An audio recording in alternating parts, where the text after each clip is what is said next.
Bonjour et bienvenue sur Radio Corse International, sur Télépalaise, en ce mardi 4 novembre. Et une très très bonne fête à tous les Charles. Bonjour, salut à tous.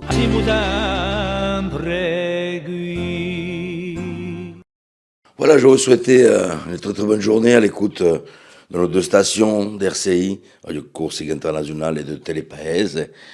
Yaouchtra Madinale. Voilà, on va avoir des rendez-vous comme d'habitude avec nos invités. On va parler avec le Centre culturel Una Volta aujourd'hui. On va voir notre philosophe et on va retrouver aussi André Casabianca. Mais pour débuter cette matinée, avec le peu de voix que j'ai encore aujourd'hui pour présenter cette matinale, nous allons débuter avec la météo et avec Philippe Jam qui va nous rejoindre donc sur le plateau de Radio Corse International.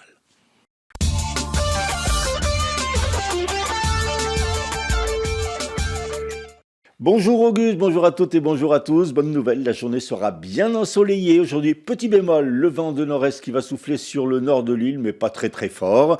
Les températures maximales seront très agréables pour la saison puisqu'elles se situeront entre 16 et 21 degrés, 12 petits degrés sur le relief.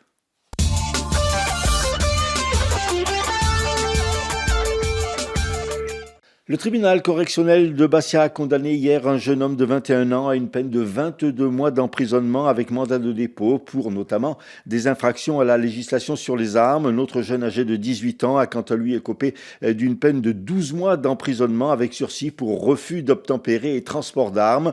Les deux jeunes gens avaient été interpellés par la police après une course-poursuite dans les rues de Bastia. Hier s'est ouvert à Aix-en-Provence le procès de 4 hommes suspectés d'être mêlés à l'assassinat d'Antoine Solacaro et à la tentative d'assassinat sur Charles Cervogne en 2012 à Ajaccio. Deux d'entre eux n'étaient pas dans le box. Jacques Santoni, le chef présumé du gang, refuse d'y participer pour raison de santé. Et hier d'ailleurs, la Cour a suivi les premières conclusions des experts et la présidente a prononcé pour lui le renvoi de l'affaire au cours d'une autre audience. Absent lui aussi en fuite depuis 2020, Michael Ettori. Quant à la défense de Patrick Giovannoni, un repenti, elle a demandé le huis clos du procès. La Cour rendra sa décision aujourd'hui à ce sujet. Après la violente agression de 4 jeunes, 2 filles et 2 garçons, par une bande d'une dizaine de jeunes de la région bastiaise dans la nuit du 31 octobre au 1er novembre à Corté, le parquet de Bastia a ouvert une enquête des chefs de violence volontaires aggravés. Les faits ont été révélés sur les réseaux sociaux par le député de la 2e circonscription de la Haute-Corse, François Cecoli. Il indique que ces phénomènes de bande, autrefois inconnus de notre territoire, devaient être combattus avec la plus grande fermeté. Il en va de l'avenir des enfants, a-t-il déclaré. Corinne Front est également montée au créneau, pointant une dérive de la jeunesse, s'assimilant à la racaille présente sur le continent. Ce sont des méthodes de racaille et de crapule. Plusieurs personnes ont été identifiées. Nous irons les rencontrer prochainement à Bastia, a déclaré Corinne Front. Face à la persistance d'un risque élevé d'incendie dans le sud de l'île, Éric Jalon, le préfet de la Corse, a décidé de prolonger la période d'interdiction stricte de l'emploi du feu jusqu'au 15 novembre dans le département.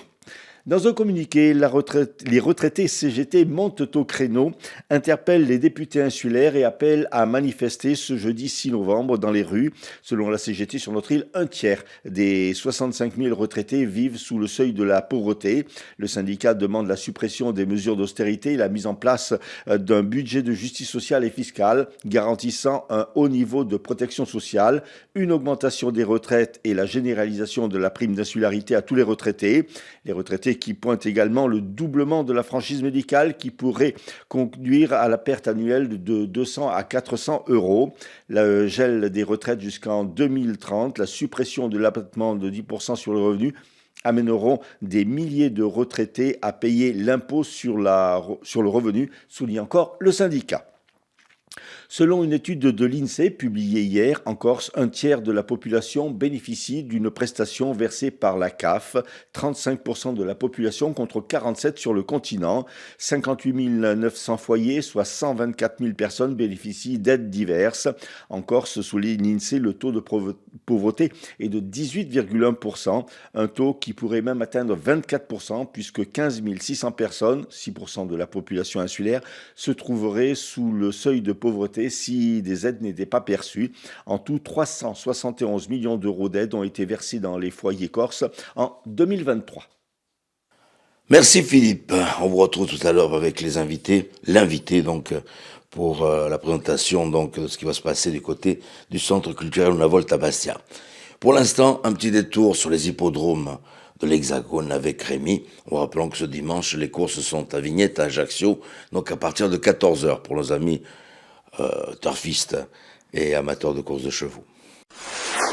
Les pronostics hippiques de Rémi sur Radio Corse International. Bonjour à tous, ce mardi dans les bons coups du jour, nous serons sur l'hippodrome de Vincennes.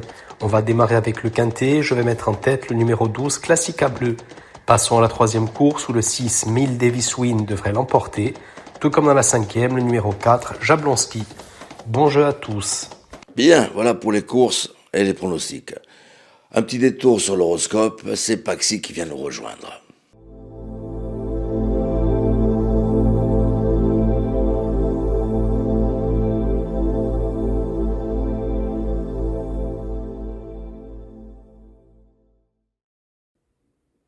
Et bonjour à tous, on se retrouve pour ce mardi, on va voir un peu ce que l'on a à vous dire. Les béliers, vous pouvez aujourd'hui vous sentir dans l'action, la responsabilité en ayant la tête sur les épaules. Sachez-le, ça va vous rendre très heureux. Les taureaux, même si effectivement les énergies continuent d'être lourdes, que vous pouvez vous sentir assez accablé par la vie, sachez bien vous allez réussir à vous en sortir. N'ayez crainte de rien, continuez d'avancer. Les Gémeaux, vous allez réussir à passer une journée agréable, mais elle aura quand même une certaine sensation assez fade dans la finalité, parce que oui, il y a des petits plaisirs, mais rien de très stimulant non plus. Les Cancers, même si vous stressez, ne vous inquiétez pas, vous allez avoir de bons résultats par rapport au côté professionnel. Les Lions, aujourd'hui vous pourriez être déçus de la part de certains amis, de certaines amies, de certains de vos proches.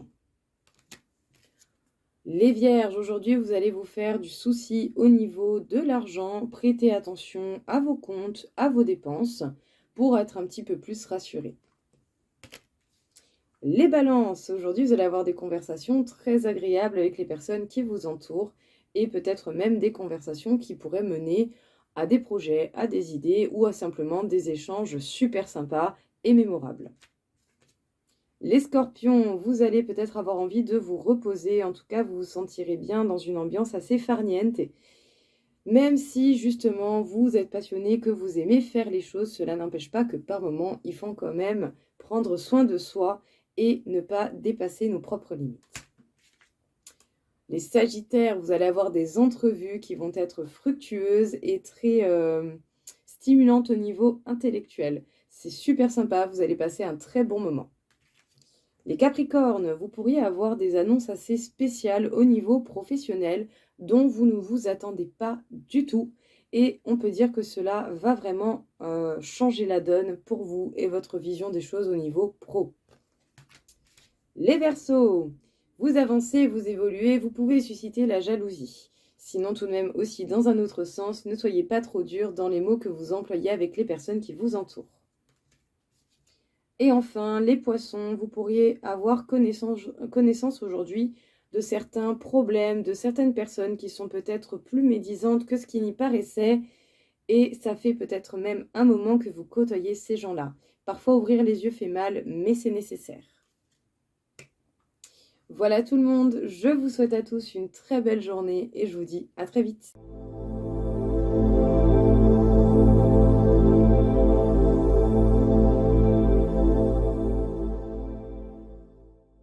Merci Paxi, j'espère que votre horoscope était bon aujourd'hui. On poursuit avec notre philosophe, comme tous les mardis, Christophe Di Caro, au programme de notre matinale.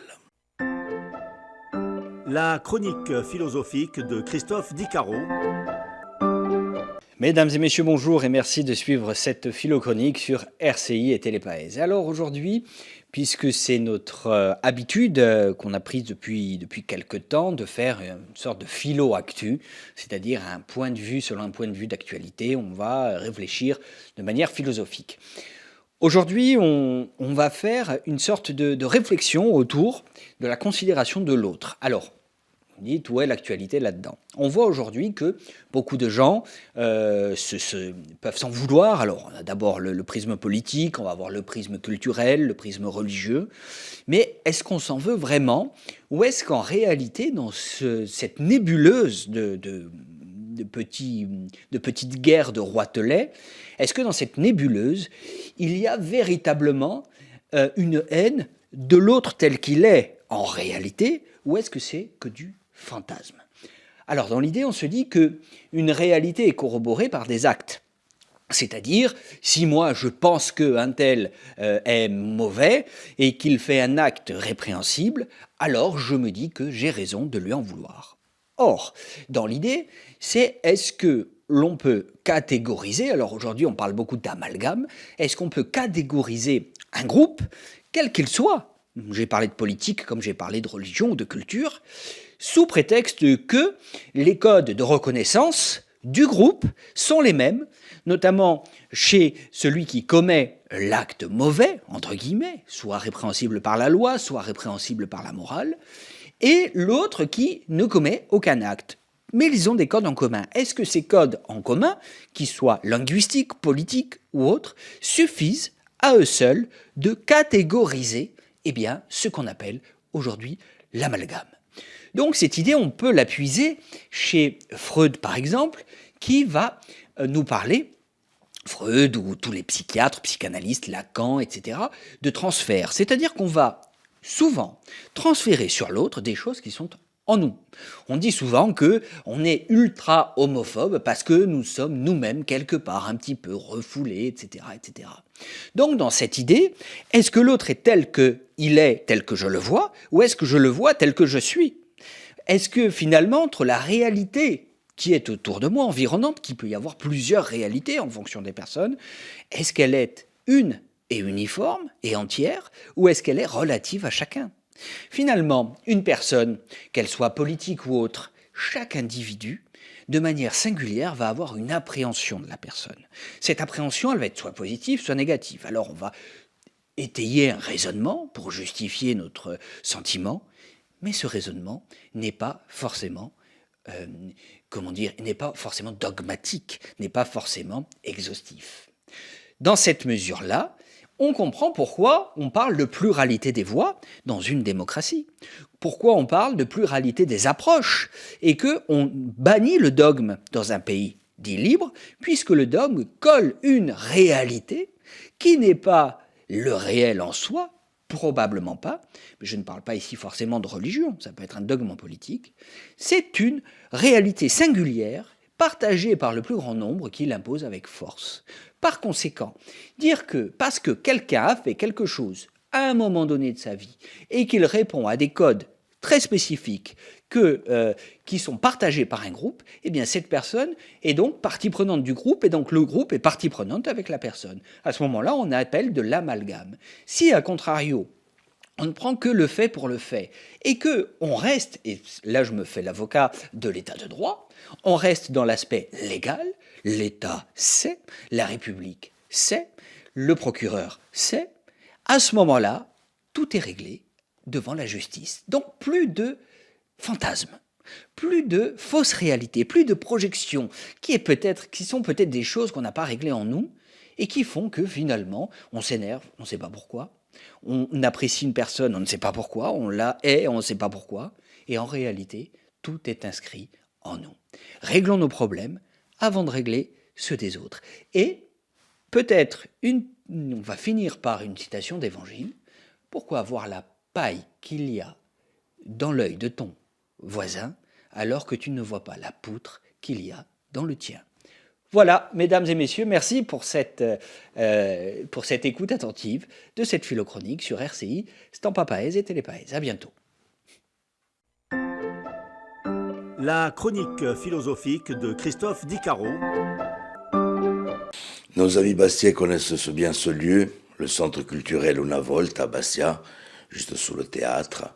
Donc on va faire un petit détour avec sa directrice pour nous parler un tout petit peu de la programmation donc, de ce mois-ci.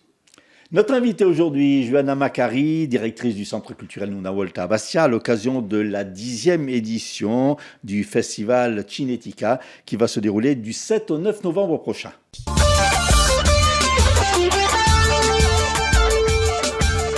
Johanna, bonjour. Bonjour. Alors, 10e édition de ce festival du film d'animation. Donc, un festival un peu plus étoffé, plus fourni. Un petit peu plus étoffé, puisque cette année, on a un peu plus d'invités professionnels.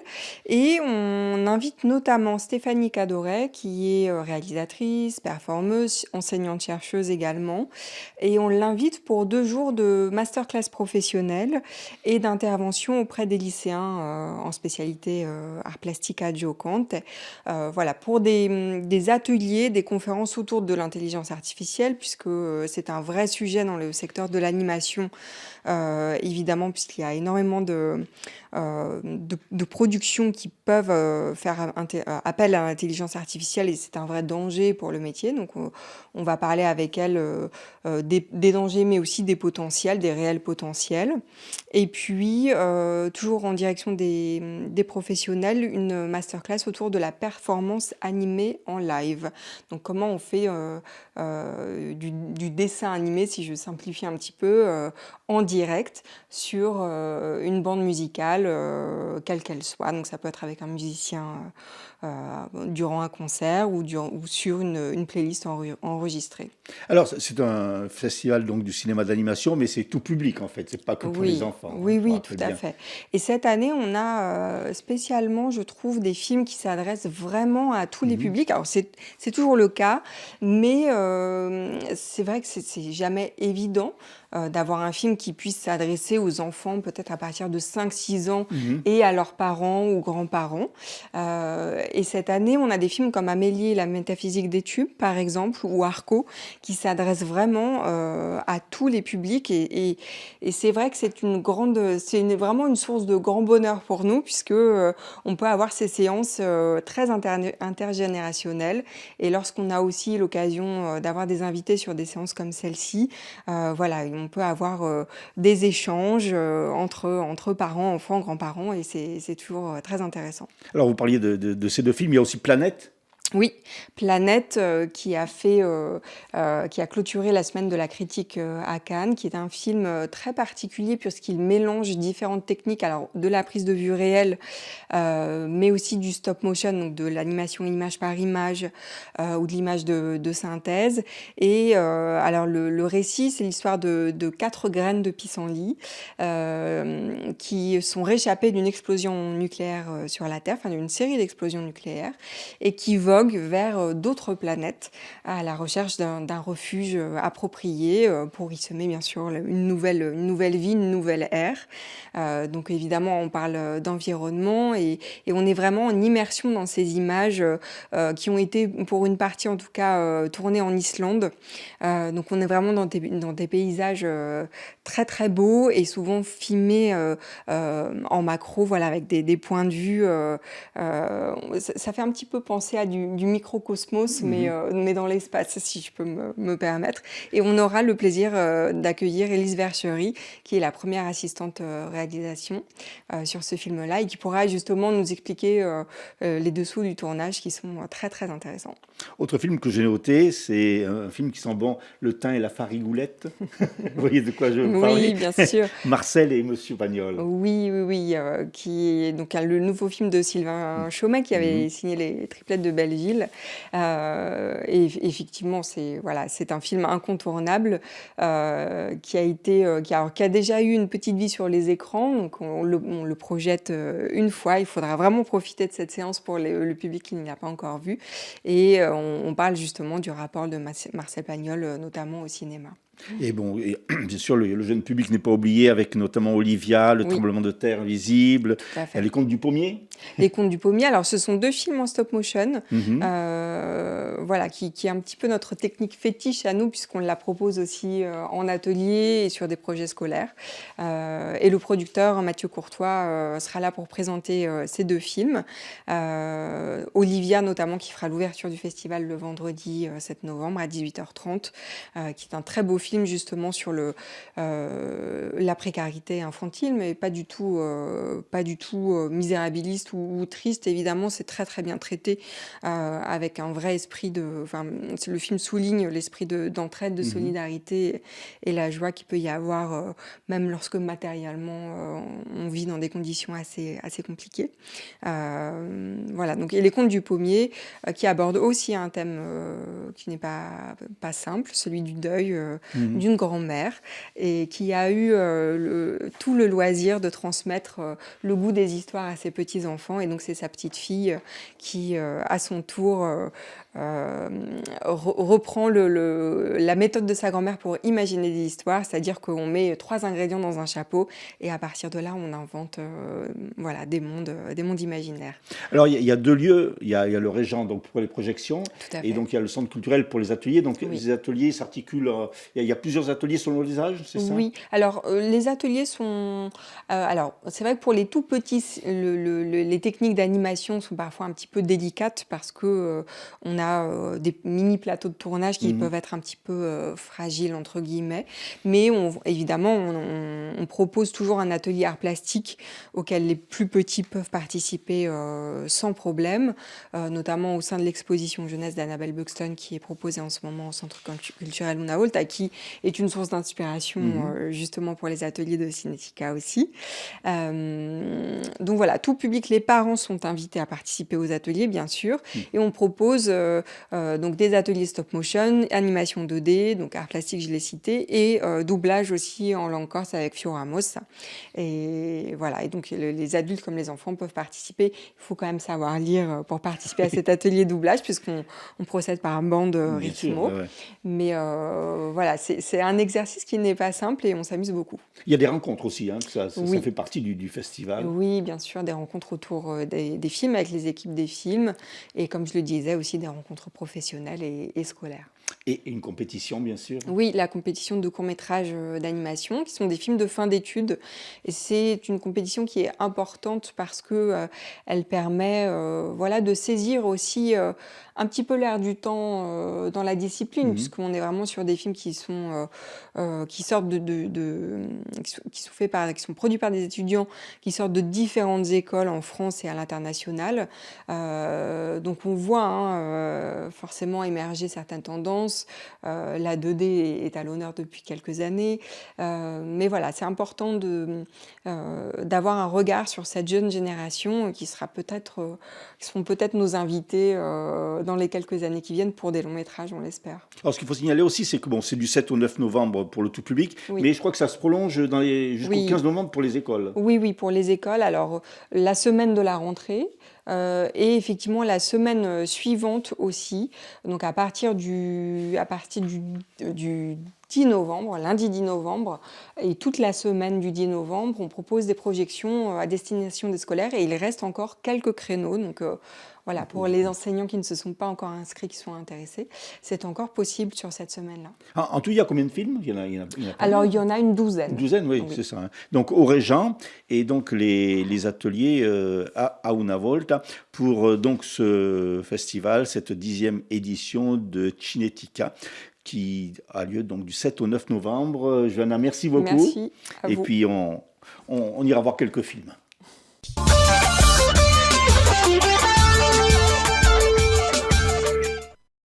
Voilà un bon rendez-vous pour les plus jeunes, donc du côté du Centre culturel Una Volta. On refait un petit point sur les titres d'information avec Philippe Cham. Au premier jour du procès de 4 hommes dans le dossier de l'assassinat d'Antoine Solacaro, la Cour a disjoint le cas de Jacques Santoni et donnera sa réponse aujourd'hui dans la demande de huis clos formulée par un repenti. Vive émotion après l'agression de 4 jeunes accortés par une bande bastiaise. Corinne Front et le député François-Xavier Tchécoli dénoncent une dérive de la jeunesse en Corse. Et puis selon une étude de l'INSEE publiée hier, en Corse, 1/3 de la population bénéficie d'une prestation versée par la CAF. 35% de la population compte 47 en moyenne sur le continent. Météo, du soleil et un petit peu de vent en ce mardi. Merci Philippe. Allez, on se retrouve demain Philippe. On poursuit cette fois-ci avec André Casabianca, sa rubrique habituelle, donc André Casabianca sur Radio Corse International. Je dis ça, Je dis rien. C'est la séquence d'André Casabianca.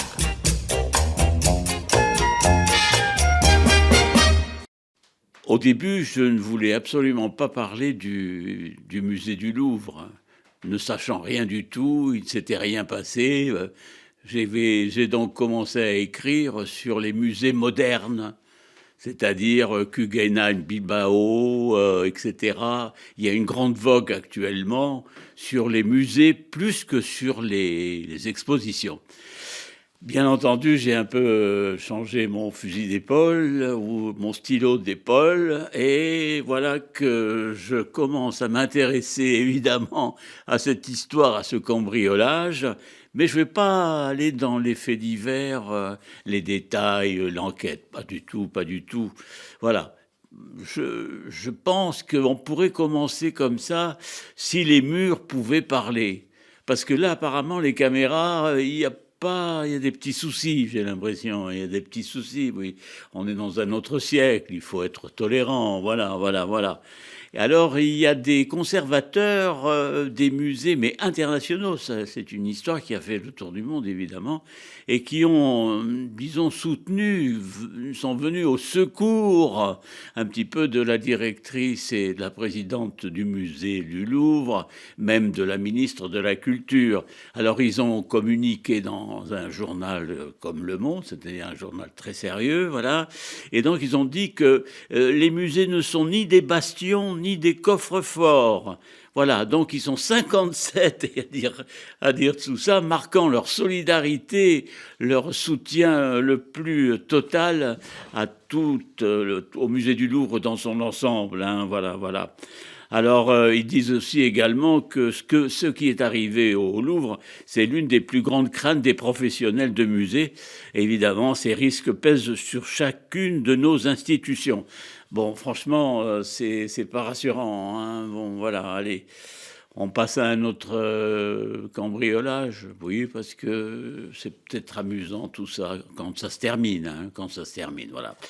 Bon, alors, le vol de la Joconde, le lundi 21 août 1911. Bon, là, il y a un certain Vincenzo Perugia. Donc, il est, comme son nom l'indique, il est italien. C'est un vitrier italien, mais il a une passion pour la Joconde et il comprend pas pourquoi la Joconde est toujours exposée au Louvre. Quand même, c'est une œuvre d'un grand maître, hein, et italien. Et donc, qu'est-ce que ça vient faire à Paris? Il faut ajouter que ce garçon, Vincenzo, il travaille au Louvre. Et alors, il a eu donc l'idée. Il s'est caché la veille du carambolage, enfin du truc. Il s'est caché dans un placard.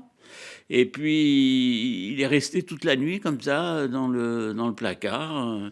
Le lendemain, il a décroché le tableau, je ne sais pas vraiment à quelle heure. Hein, et puis, il a glissé le tableau sous son manteau et il est sorti du musée du Louvre. Voilà. Et il a gardé le tableau, la Joconde, quand même pendant presque 2 ans.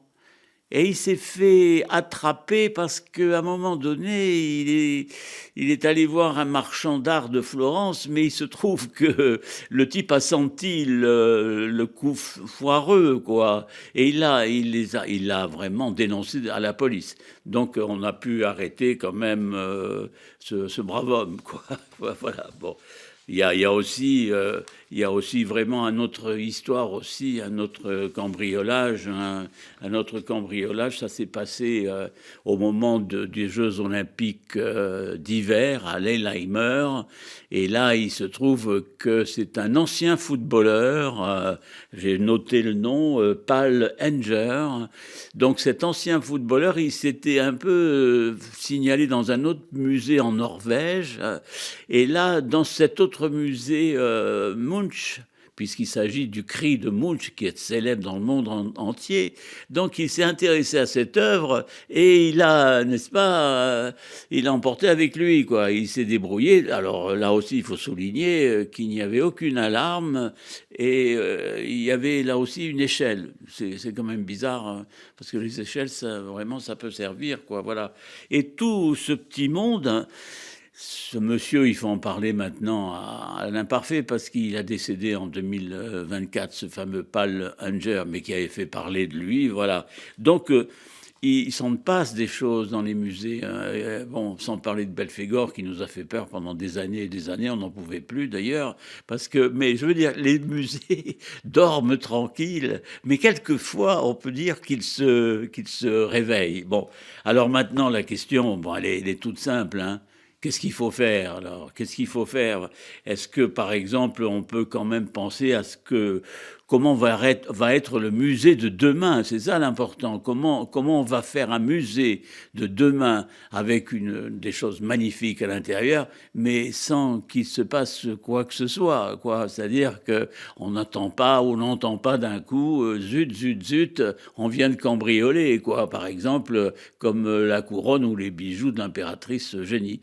Voilà, j'en ai terminé. Moi, quand je vais dans un musée, c'est simple. Je n'ai ni de disqueuse, ni d'échelle. Je suis très tranquille. Je mets mes lunettes, je regarde et j'admire.